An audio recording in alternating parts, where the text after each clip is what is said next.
بات بڑی ضروری ہے، وہ میں نے آپ سے ضرور کرنی ہے۔ ایک آیت ہے قرآن پاک کی سورۃ بقرہ پہلا سپارہ آیت نمبر 120۔ اللہ تعالیٰ نے ایک حد بیان کر دی، فرمایا وَلَن تَرْضَىٰ عَنْكَ الْيَهُودُ وَلَا النَّصَارَىٰ حَتَّىٰ تَتَّبِعَ مِلَّتَهُمْ۔ فرمایا یہ یہودی اور عیسائی تم سے ہرگز راضی نہیں ہوں گے۔ یہ قرآن ہے اور سادہ ترجمہ تفسیر کی بھی ضرورت نہیں۔ یہ معاہدے کر لیں، محبت کے وعدے کر لیں، یہ تم سے راضی نہیں ہوں گے۔ کب راضی ہوں گے؟ حتیٰ تتبع ملتہم، یہاں تک کہ تم ان کے دین کی پیروی کرنے لگ جاؤ۔ میرا جب پہلی دفعہ پاسپورٹ بنا تو میں نے سارا پڑھا، کتابیں پڑھنے کا شوق تھا شروع سے۔ اس کے ہر صفحے پہ لکھا ہے کہ سوائے اسرائیل کے، یعنی آپ پوری دنیا میں یہ سبز ہلالی پاسپورٹ لے کے جا سکتے ہیں، خبردار اسرائیل آپ یہ پاسپورٹ لے کے نہیں جا سکتے۔ یعنی اتنی نفرت کسی ملک سے کہ اس پر لکھ کے چھاپ دیا ہر صفحے پر کہ یہ پاسپورٹ سوائے اسرائیل کے ہر ملک کے لیے کارآمد ہے۔ میرا سوال ہے عرب کے ان لیڈروں سے جنہوں نے اسرائیل کے ساتھ معاہدہ کیا، مجھے بتاؤ تمہیں فلسطین کی بیٹیاں بھول گئی نا ساری کی ساری؟ تمہیں وہ ماں بھول گئی نا جو مسجد اقصیٰ کے دروازے پہ کھڑی ہو کے چیخیں مارتی تھی اور کہتی تھی کوئی علی کو خبر کرو کہ میری بچیاں قید میں ہیں؟ وہ بھول گئی؟ تمہیں وہ بہن بھول گئی نا جس پر شراب کی بوتل انڈیڑتے تھے اسرائیل کے فوجی؟ وہ آپ کو ابھی بھی ویڈیو مل جائے گی، وہ انڈیلتے تھے شراب کی بوتل، اسے پکڑتے تھے، دست درازی کرتے تھے، اور وہ بیٹی کہتی تھی یا رحمت للعالم۔ بھول گیا تمہیں وہ سارا کچھ؟ تم نے 1 منٹ لگایا اور تم معاہدہ کس سے کروا رہے ہو؟ امریکہ کے صدر سے؟ اتنا ظلم کیا تم نے، اتنا قاتل کے ساتھ معاہدہ؟ کیا سمجھتے ہو فلسطین والوں کا کوئی والی وارث نہیں؟ سنو، میرے رسول کریم صلی اللہ علیہ وسلم نے فرمایا میرا کوئی مالدار امتی دنیا سے چلا جائے، پیسے جائیدادیں چھوڑ کے، نبی پاک صلی اللہ علیہ وسلم نے فرمایا مسلمان ایک جسد واحد کی طرح، ایک جسم کی طرح، ایک حصہ تکلیف میں ہو تو دوسرا اس کی درد محسوس کرتا ہے۔ انسان کے وجود کے اندر سب سے قیمتی اس کا دماغ ہوتا ہے، اسی سے سوچتا ہے، اسی سے وہ عمل کرتا ہے، اسی سے منصوبہ بندی کرتا ہے، اسی سے وہ مومن ہوتا ہے، اسی سے معاذ اللہ کافر ہوتا ہے۔ اور وجود کے اندر جس کو درجے کے لحاظ سے بولنے میں بعض اوقات کم درجہ سمجھا جاتا ہے وہ پیر ہوتے ہیں۔ اور تو میری ٹھوکر کے بھی قابل نہیں، میں تجھے جوتے کی نوک پہ، پیر کی نوک پہ بھی نہیں سمجھتا۔ ہم یہ کہتے ہیں محاورتاً کہ تو پیروں کے قابل بھی نہیں، یعنی سب سے اعلیٰ درجہ دماغ کو دیا، دل کو دیا، اور سب سے ہلکا درجہ پاؤں کو دیا۔ لیکن مجھے بتلائیے گا اگر کبھی پاؤں کی سب سے چھوٹی انگلی، چھنگلیا، چیچی، اس پہ اگر کبھی زخم لگ جائے تو جسم کا سب سے اعلیٰ حصہ دماغ ہے، دماغ نے کبھی یہ کہا ہے کہ چھوڑو یہ تو سب سے نچلا درجہ ہے، نہیں جانا ڈاکٹر کے پاس، اتنا ٹائم کہاں ہے، رہنے دو، چھوٹی سی تو انگلی ہے، خیر ہے؟ ایسا کبھی ہوا ہے؟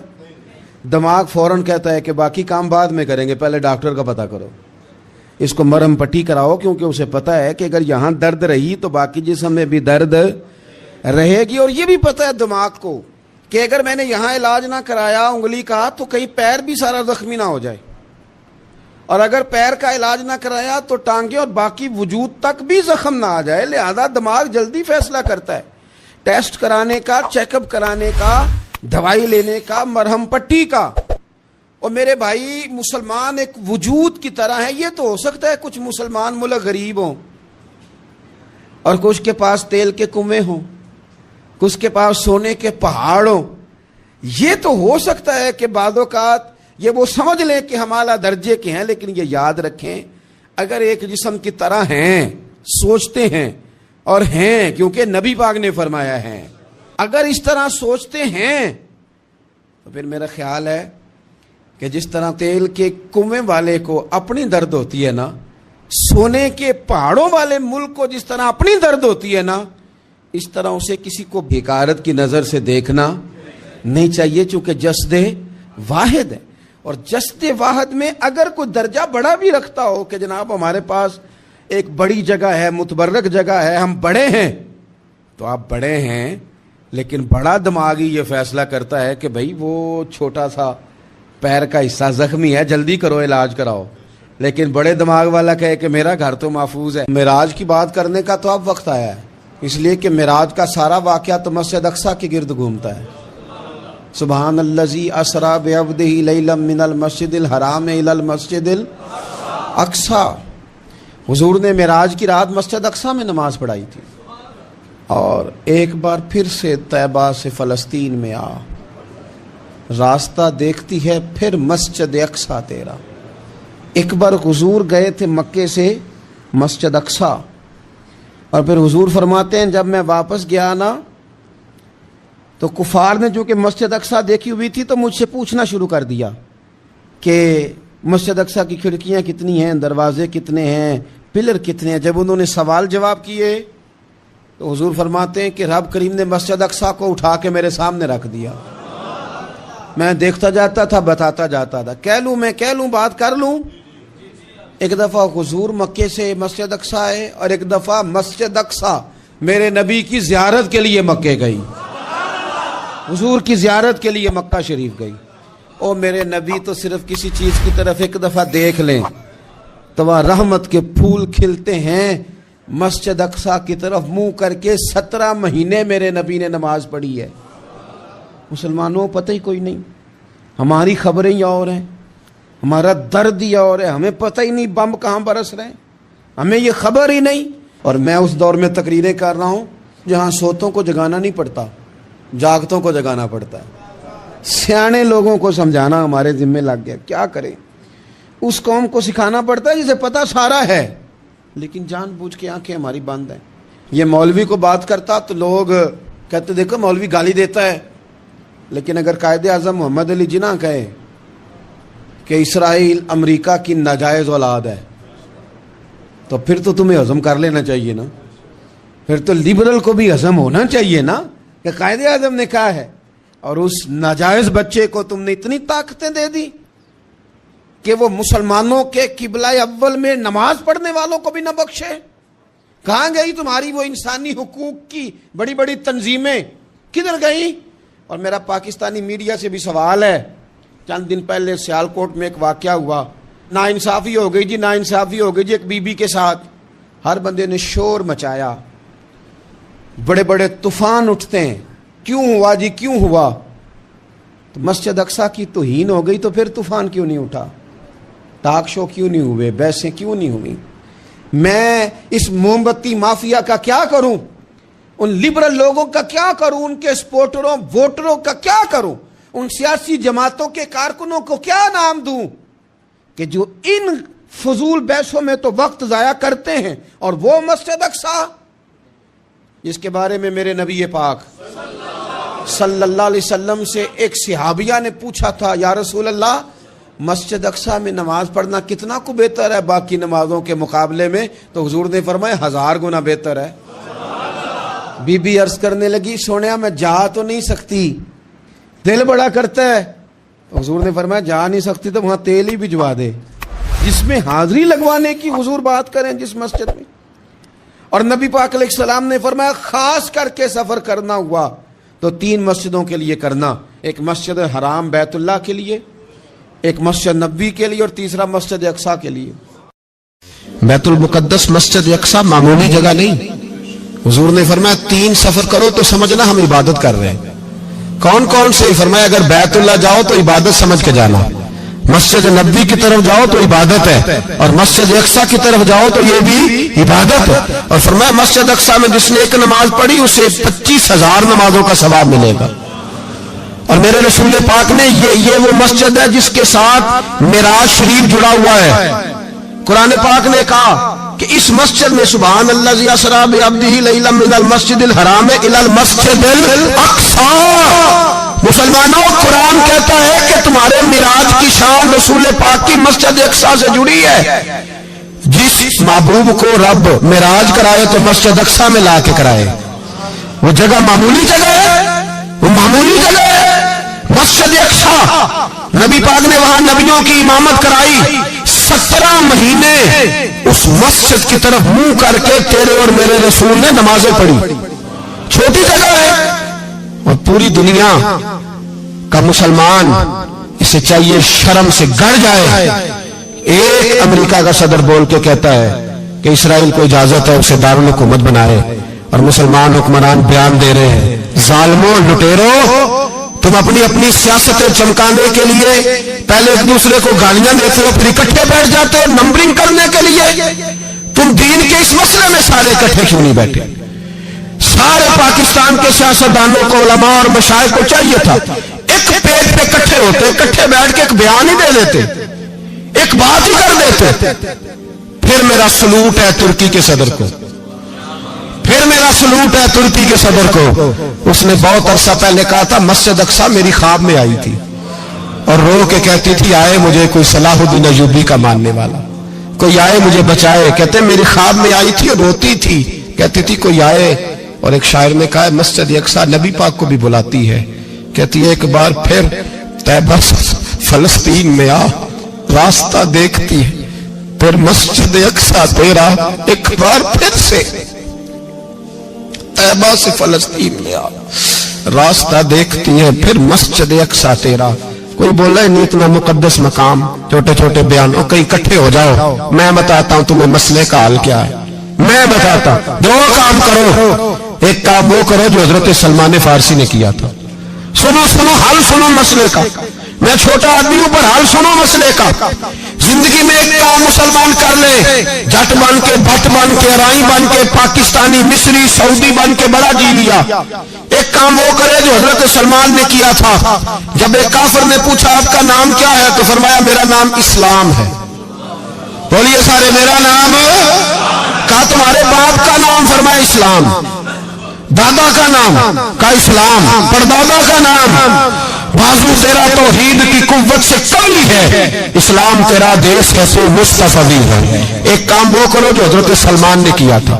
کافر جب پوچھے تو کہو ہم سارے اسلام ہیں. ہم سارے کیا ہیں؟ ہم پہلے مسلمان ہیں، باقی بعد میں کچھ اور چیز. دوسرا کام وہ کرو جو حضرت امیر معاویہ نے کیا تھا.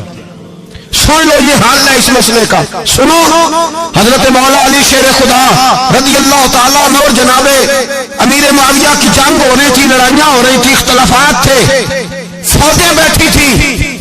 حضرت مولا علی اور جناب امیر معاویہ کی جنگ ہو رہی تھی تو روم کے بادشاہ نے، عیسائی بادشاہ نے حضرت علی کو خط لکھا کہ میں تیرے اوپر حملہ کرنے والا ہوں.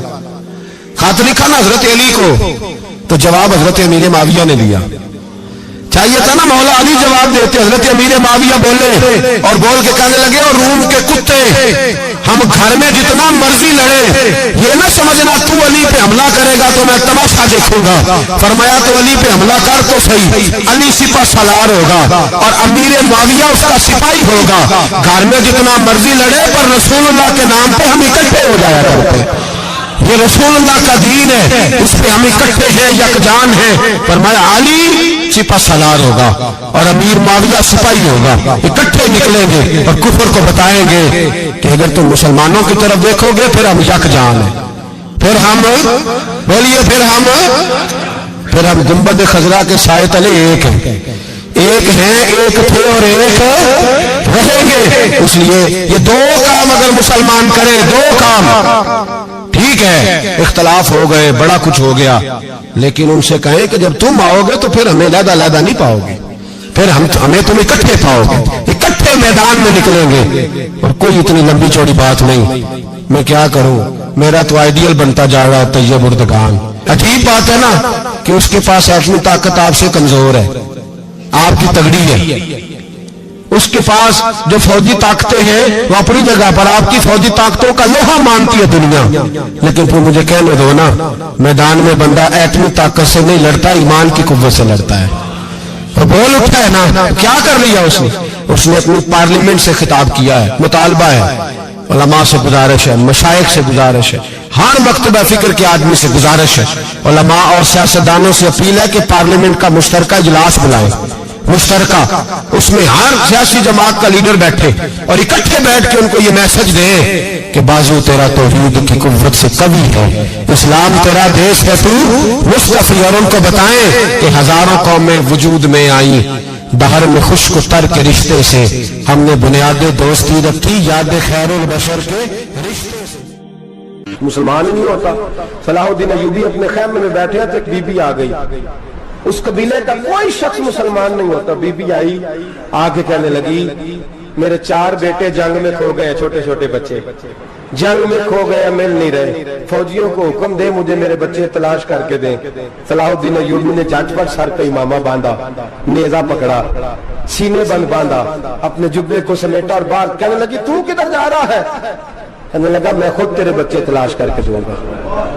صلاح الدین چند سپاہی ساتھ گلی گلی نکلے، گلی گلی فجر کے نکلے، اثر ہو گئی، تھک گئے، 2 نمازیں صحرا میں پڑھی، جنگل کے اندر پہنچے تو ایک کونے میں 4 بچے ایک جگہ ڈرے اور سہمے ہوئے بیٹھے ملے۔ صلاح الدین ایوبی اٹھا کے لائے، ماں کو کہنے لگے تیرے بچے ہیں۔ نکلا اس لیے تھا کہ میرے نبی نے فرمایا بچے جدا ہو تو ماں کو درد بڑا ہوتا ہے، اور میرے رسول نے فرمایا تھا جب جنگ کرنے جاؤ تو کھیت برباد نہ کرنا، فصلیں تباہ نہ کرنا، بچوں کو ماں سے جدا نہ کرنا۔ فرمایا میں سوچ رہا تھا تیرے بچے کہیں میری وجہ سے جدا ہو گئے تو مصطفیٰ کو جواب کیا دینا؟ فرمایا تیرے بچے ڈھونڈ کے لایا ہوں۔ بچے ماں کے پاس آنے لگے تو ماں نے بڑے بیٹے کے منہ پہ تھپڑ مارا۔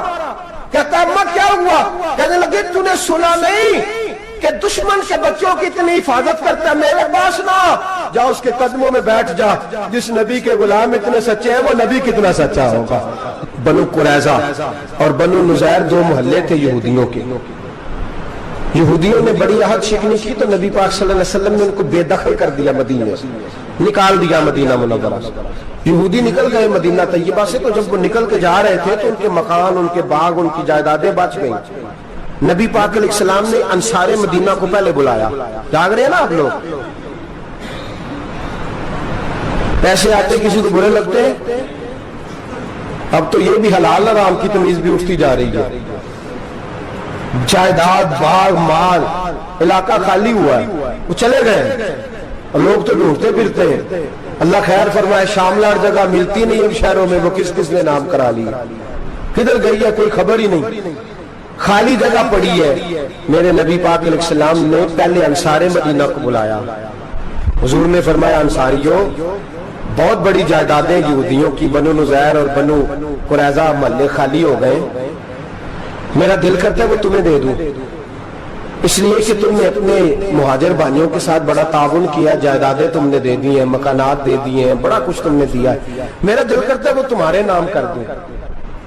تو انصار مدینہ کیا کہنے لگے یا رسول اللہ دے تو ہم نے دیا ہے پر وہ بیچارے جھچکتے ہی رہتے ہیں، وہ جھچکتے ہی رہتے ہیں، کھول کے ہماری چیزیں استعمال نہیں کرتے۔ تو حضور ہم تو پہلے ہی انصار ہیں، ہمارے پاس بڑا کچھ ہے، آپ مہربانی فرمائے وہ سارا کچھ مہاجروں کو دے دے مہاجرین کو ہمیں نہیں چاہیے۔ اب چلے گئے بات کر کے، میرے حبیب پاک نے مہاجروں کو بلا لیا، فرمایا بنو نذیر اور بنو قریظہ قبیلے کی جائیدادیں آئی ہیں، تمہارے پاس بظاہر جو چیزیں ہیں بھی وہ بھی انصار مدینہ کی ہیں، تو میرا یہ خیال ہے کہ وہ سارا کچھ تمہیں دے دیا جائے۔ ابو بکر صدیق رضی اللہ تعالیٰ عنہ کہنے لگے یا رسول اللہ صلی اللہ علیہ وسلم ہمارے انصار بھائیوں نے ہمارے لیے دل تک کھول دیے ہیں، حضور انہوں نے ہر چیز بانٹ کے ہمارے سامنے رکھ دی ہے، ہم اتنے خرد غرض ہیں کہ سارا کچھ لپیٹ جائیں۔ کہا حضور ہمارے پاس جو مکان ہے وہ ہے، ہم کاروبار کر رہے ہیں، تجارتیں کر رہے ہیں، مزدوریاں کر رہے ہیں، ہم انشاءاللہ اور بنا دیں گے، آپ یہ ہماری طرف سے ہمارے انصار بھائیوں کو گفٹ کر دیں، آپ انہیں دے دیں۔ میرے حبیب کی آنکھوں میں آنسو آ گئے، میرے نبی پاک علیہ السلام رو پڑے، یا رسول اللہ کیوں روتے ہیں؟ فرمایا تمہارا یہ بھائی چارہ قائم رہا تو اللہ اسلام کو بڑی قوتیں عطا فرمائے گا، اللہ طاقتیں دے گا اسلام کو، اگر تمہارا یہ رنگ قائم رہا، یہ انداز، میرے غلاموں تمہارے یہ طور طریقے، ایک بھائی کہتا ہے دوسرے کو، دوسرا کہتا ہے تیسرے کو۔ مسلمانوں کی نا ایک تعداد لڑتے لڑتے لڑتے لڑتے دور چلے گئی، تاتاریوں نے قید کر لیا، 4 مسلمان تھے، تبلیغ کرنے گئے، جنگ کرنے گئے، جہاد کرتے کرتے کافروں سے لڑتے لڑتے تاتاری قوم میں چلے گئے، وہاں قید کر لیے گئے تو سزائے موت کا حکم ہوا، 4 بزرگ تھے، سزائے موت کا حکم ہوا تو تاتاری بادشاہ جو تھا وہ بڑا خلاف تھا، بڑا سخت مخالف تھا مسلمانوں کے، اس نے کہا کہ ان کو جب پھانسی دینا نا مسلمانوں کو تو میرے سامنے دینا۔ اب 4 عالم ہیں، 4 صوفی ہیں، سفید داڑیاں، سر پہ امامے، پھانسی کا وقت آیا تو جو پھانسی گھاٹ ہے وہ ایک ہے، چاروں کو کٹھے پھانسی نہیں ہو سکتی، ایک کو کہا کہ ایک ایک کر کے ان کو پھانسی دو۔ جب پھانسی کا وقت آیا نا تو جو سب سے پیچھے صوفی تھے وہ دوڑ کے آگے آئے، کہنے لگے بادشاہ پہلی باری میری لگا، پہلی۔ اب بادشاہ نے کہا ٹھیک ہے اسے لٹکا دو، وہ قریب آئے تو دوسرے دوڑ آئے، کہنے لگے نہیں نہیں پہلی باری میں نے زیادہ کافر قتل کیے، میرا بڑا جرم ہے، مجھے پہلے سزا دو۔ ان کو پھانسی دینے لگے تو تیسرے آ گئے, کہنے لگے نہیں یہ تو میرا قتل کرتا تھا, رستے میں بتایا کرتا تھا, ڈھونڈ کے میں بتلاتا تھا کہ یہاں زیادہ تعداد ہے, مجھے پہلے پھانسی دو. تیسرے کے ساتھ بات ہو رہی تھی تو چوتھا دوڑا آیا, کہنے لگا یہ رستے بتاتا تھا, یہ تبلیغ کرتا تھا, یہ سارا کچھ کرتا تھا, لیکن کہا یہ کہتے کہ چلو واپس چلتے ہیں. میں جانے نہیں دیتا تھا, میں کہتا تھا اور کافر مارنے, اور علاقے فتح کرنے, میرا جرم بڑا ہے, مجھے پہلے پھانسی دو. بادشاہ کہنے لگا مجھے 35 سال ہو گئے حکومت کرتے, بڑی دنیا کو پھانسی دی ہے, لوگ تو ایک دوسرے کو دھکے دیتے ہیں کہ پہلے تو جا, پہلے تو جا, اور تم کیسی قوم ہو کہ ایک دوسرے پہ قربان ہو رہے ہو. کہنے لگا تم ایک باپ کی اولاد ہو, جاگ رہے آپ لوگ, تاتاری بادشاہ, کافر بادشاہ, اسلام کی مخالفت کرتے ہیں, ایک باپ کی اولاد ہو کا نہیں, ایک قبیلے کے رہنے والے ہو کا نہیں, ایک ملک کے رہنے والے ہو نہیں. اس نے کہا رشتہ کیا ہے, تمہارا رشتہ کیا ہے؟ تو بول کے کہنے لگے خدا ایک ہے, نبی ایک ہے. خدا ایک ہے اور نبی منفرد ایک ہے, اس قوم کی نقصان بھی ایک ہی, سب کا نبی, اللہ بھی, قرآن بھی ایک. کیا ہی اچھا تھا ہوتے اگر مسلمان بھی ایک, یوں تو سید بھی ہو, مرزا بھی ہو, افغان بھی ہو, تم سبھی کچھ ہو, بتاؤ کہ مسلمان بھی ہو. فرمایا ہمارا اللہ ایک ہے, نبی ایک ہے. تو کہا پھر ایک دوسرے پہ جان کیوں دیتے ہو؟ فرمایا ہمارے نبی نے ہمیں بھائی بھائی بنا دیا ہے, بھائی کا دل نہیں کرتا اس کی آنکھوں کے سامنے بھائی چلا جائے, ہمارا دل نہیں کرتا پہلے مجھے دے, پہلے مجھے دے. بادشاہ کہنے لگا تمہارا جذبہ مجھے متاثر کر گیا, جاؤ میں تم چاروں کو آزاد کرتا ہوں, تمہیں آزاد کرتا ہوں. میرے دوستو یہ رنگ تھا, دیکھیں نا, یہ اس دھرتی نے نظام دیکھا ہے نا, اس فلک نے پہلی بار دیکھا, اس زمین نے پہلی بار. اور میرے حضرت صاحب فرمایا کرتے تھے زمین تڑپ کے روئی, اس نے پہلی دفعہ دیکھا. احد کا میدان ہے, 3 صحابہ تپتی ہوئی زمین پہ زخموں سے چور چور پڑے ہیں. حضرت انس بن نضر رضی اللہ تعالیٰ عنہ پانی کا پیالہ لے کے پہنچے, ایک زخمی سے کہا تجھے پانی پلانا ہے, تو کہنے لگا میرے زخم تھوڑے ہیں, وہ جو ساتھ پڑا ہے اس کے زخم گہرے ہیں, پہلے اسے پانی پلا دے, جا اسے دے دے. اس کے پاس پہنچے تو وہ کہنے لگا وہ مجھ سے پہلے گرا تھا, اس کا زخم زیادہ گہرا ہے, اسے پانی پلا. تیسرے کے پاس گئے تو کہنے لگا چوتھا تڑپ زیادہ رہا ہے, اس کی عمر زیادہ ہے, میں تو جوان ہوں, برداشت کر لوں, بڑھاپے کی وجہ سے نڈال ہو گیا, پہلے اسے پانی پلا. چوتھا کہنے لگا 5ویں کے پاس جا, 5واں کہنے لگا 6ٹھے کے پاس جا. حضرت انس بن نضر کہتے میں رو پڑا, میں نے کہا محمد کی غلاموں, رسول نے تمہیں کیسا جذبہ دے دیا ہے, زبانیں پیاس سے باہر ہے لیکن تمہاری اخوت مرتے دم تک قائم ہے.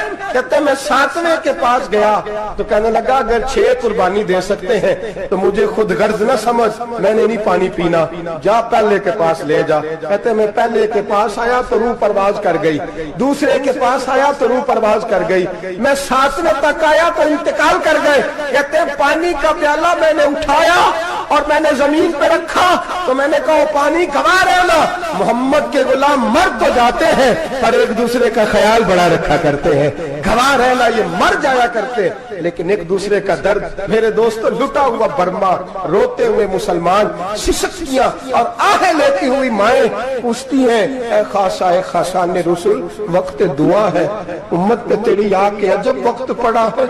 وہ دین جو بڑی شان سے نکلا تھا وطن سے, پردیس میں وہ دین آج غریب الغربا ہے. فریاد ہے اے کشتی امت کے نگہباں, بیڑا یہ تباہی کے قریب آن لگا ہے. اور کیا خوبصورت جملے کہے تھے کہ نبی پاک صلی اللہ علیہ وسلم نے, حضور نے فرمایا تھا میرا مومن ایک جان کی طرح ہوتا ہے, ایک جان کی طرح ہوتا ہے. ایک کو تکلیف ہو جسم کے ایک حصے کو, سارا حصہ پریشان ہوتا ہے. فرمایا یہ ایک مکان کی طرح ہے, ایک اینٹ دوسری اینٹ کو مضبوط کرتی ہے. فرمایا یہ مضبوط لوگ ہیں, یہ مضبوط لوگ. حضرت عمر فاروق کا زمانہ ہے, ایک آدمی نے سیری بھیج دی ایک گھر میں بطور تحفہ, قحط کا زمانہ تھا, گوشت ملتا نہیں تھا, جانور. ایک آدمی نے سیری بھیج دی ایک آدمی کے گھر میں. اس نے کیا کیا, اس نے اپنی بیوی سے کہا ہماری تو خیر ہے, ساتھ والا پڑوسی زیادہ غریب ہے، ادھر نہ بھیج دے. یہاں گندم امیر شہر کی ہوتی رہی خراب، اور بچی کسی فقیر کی فاقوں سے مر گئی. کہا ساتھ والے پڑوسی کے گھر سے میں کئی دنوں سے بھوک کی آوازیں، وہاں بھیج دے. اس کے گھر گئی تو اس کی بیوی شوہر کو مشورہ دیتی ہے، کہتی ہے میرے بچے تو دلیر ہے، ساتھ والے کے چھوٹے ہیں، وہ گزارا نہیں، ادھر نہ بھیج دیں. ادھر گئی. ایک روایت ہے 7 گھر، ایک روایت ہے 21 گھر. 21 گھروں میں گھومتی ہوئی وہ شریف پھر پہلا کے گھر میں آ گئی. اور پہلا صحابی کہنے لگا صرف تو نے محمد کا کلمہ نہیں پڑھا، باقی 20 نے بھی پڑھا ہوا ہے.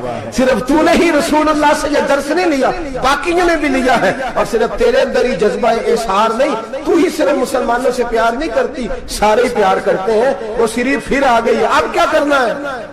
اب کیا کرنا ہے؟ امام نبوی نے لکھا ہے، وہ کہنے لگی کرنا کیا ہے؟ پکاؤں گی میں اور کھائیں گے 21 گھر. پھر بھی اکیلے نہیں کھائیں گے، پکاؤں گی میں اور کھائیں گے 21 گھروں کے مطابق شوربہ پکا. اور پھر برتن میں ڈال کے وہ بی بی ایک گھر کا دروازہ کھٹکھٹاتی ہے، کہتی ہے مصطفیٰ کے غلاموں نکلو باہر اور کھاؤ، اس لیے کہ جس نبی نے مجھے پیار کا حکم دیا اسی نے تمہیں بھی پیار کرنا سکھایا ہے. یہ رنگ چشم فلک نے سکھایا ہے.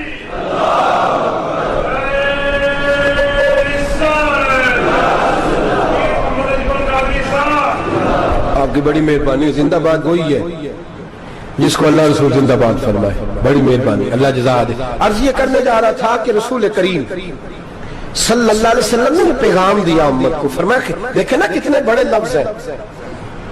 یہ نہیں فرمایا دوزخ میں جائے گا، یہ نہیں فرمایا کہ اسے جہنم کی سزا ملے گی. میرے نبی نے فرمایا میں اسے مومن مانتا ہی نہیں، میں اسے مسلمان اپنا مانتا ہی نہیں. حضور کسے؟ فرمایا جو پیٹ بھر کے کھاتا ہے اور اس کا ہمسایہ بھوکا سو جاتا ہے. میں مومن ہی نہیں مانتا. سزا تو تب ملے گی نا کہ جب میں کسی سزا کا اعلان کروں. میں مانتا ہی نہیں، وہ میرا ہے ہی نہیں. خود پیٹ بھر کے کھا رہا ہے، ہمسایہ اس کا بھوکا. میں نہیں مانتا انما المؤمنون اخوہ، مومن بھائی بھائی. میں مانتا ہی نہیں اسے. اور میرے حبیب پاک اتنے بڑے لفظ حدیث میں اور کہیں نہیں ملیں گے آپ کو، اتنے بڑے جملے کہیں نہیں ملیں گے. میرے نبی پاک نے فرمایا اللہ کہے گا قیامت کے دن کون؟ اتنے بڑے لفظ حدیثوں میں ملتے نہیں جتنے یہ ہیں. حضور نے فرمایا رب فرمائے گا بندے سے کہ میں تیرے پڑوس میں بھوکا تھا، تو نے مجھے روٹی کیوں نہیں کھلائی؟ کون کہہ رہا ہے؟ اللہ کہہ میں بھوکا تھا تو نے روٹی نہیں دی، میں ننگا تھا تو نے کپڑا نہیں دیا، میں پیاسا تھا تو نے پانی نہیں پلایا، میں بیمار تھا تو تیمارداری. یا اللہ نہ تو کھاتا ہے، نہ پیتا ہے، نہ کپڑا پہنتا ہے، نہ تو بیمار ہوتا ہے. لا تاخذہ سنۃ ولا نوم، تجھے بیماری آتی نہیں، اونگ نیند نہیں آتی. میرے مالک تو میرے پڑوس میں تھا.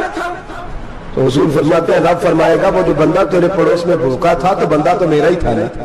وہ جو بندہ تیرے پڑوس میں ننگا تھا تو بندہ تو میرا ہی تھا نا. وہ جو تیرے پڑوس میں پیاسا تڑپتا رہا تو وہ میرا ہی بندہ تھا. تو دوائی لینے جائے تو بڑے اسپتال میں اور اس بیچارے کو 20 روپے پرچی کے بھی میسر نہ آئے تو میرا ہی بندہ تھا. میرے دوست خیال کر اور یاد رکھ یہ جو ہمسائے ممالک میں ظلم ہوتے ہیں، زیادتیاں ہوتی ہیں. ہمارے گھر کا پنکھا اچھا چلتا ہے، ہم جلوس اس وقت نکالتے ہیں جب ہماری لائٹ بند ہوتی ہے. ہم جلوس اس وقت نکالتے ہیں جب ہمارا ایسا جو ہمیں تنگ کرتا ہے. ہم اس وقت درد محسوس کرتے ہیں جب ہمارے گھر تک آگ آ جاتی ہے. یہ جو باہر آگ جل رہی ہے یہ تیرے گھر بھی آ سکتی ہے. یہ جو باہر فساد ہو رہا ہے یہ تیرے دروازے تک آ سکتا ہے. میرے رسول پاک نے ایک جان، مسلمان کو ایک جان قرار دیا. مجھے بتائیے انگلی کو کٹ لگ جائے، مسلمان ایک جان ہے نا، انگلی کو لگ جائے کٹ، دماغ کہتا ہے میں نے نہیں سوچنا اس کے بارے میں نے اس کے درد کو محسوس نہیں کرنا. انگلی کی درد ہے، انگلی جانے اس کا کام جانے. ایسے ہی ہوتا ہے نا. بولے پیروں سے کہتے ہیں، انگلی کہتی ہے چل ڈاکٹر کے پاس، پیر کہتے ہیں نہیں میں نے نہیں جانا. انگلی کا کام ہے انگلی جائے. ایسے ہی ہے نا. دل سے کہتے ہیں تو تڑپ تھوڑا سا، انگلی کو درد ہے، کہتے میں کیوں تڑپوں، انگلی کا ماما، انگلی جانے اس کا کام جانے. ٹیلی فون کرنا ہے ڈاکٹر صاحب کا پتہ کرنا ہے تو کان کہتے ہیں میں نے نہیں بات سننی ڈاکٹر صاحب کی، زبان کہتی ہے میں نے نہیں بولنا، انگلی جانے. ایسا ہوتا ہے. پیر احتجاج کرتے کہ میں نے ڈاکٹر کے پاس، میں کیوں چکر کھاتا پھروں ڈاکٹر کی دکان کی، انگلی کو درد ہے انگلی جانے. ایسا ہوتا ہے بھئی. میرے رسول پاک نے فرمایا مسلمان ایک جان ہے. تو درد برما کے مسلمانوں کو ہو رہا ہے تو پاکستانی کہہ رہے ہیں کوئی بات نہیں، وہ جانے ان کا کام جانے. ایک جان ہے نا. درد ہونا چاہیے، تکلیف ہونا چاہیے. پھٹے پہ باتیں ہوتی ہیں اس موضوع پہ.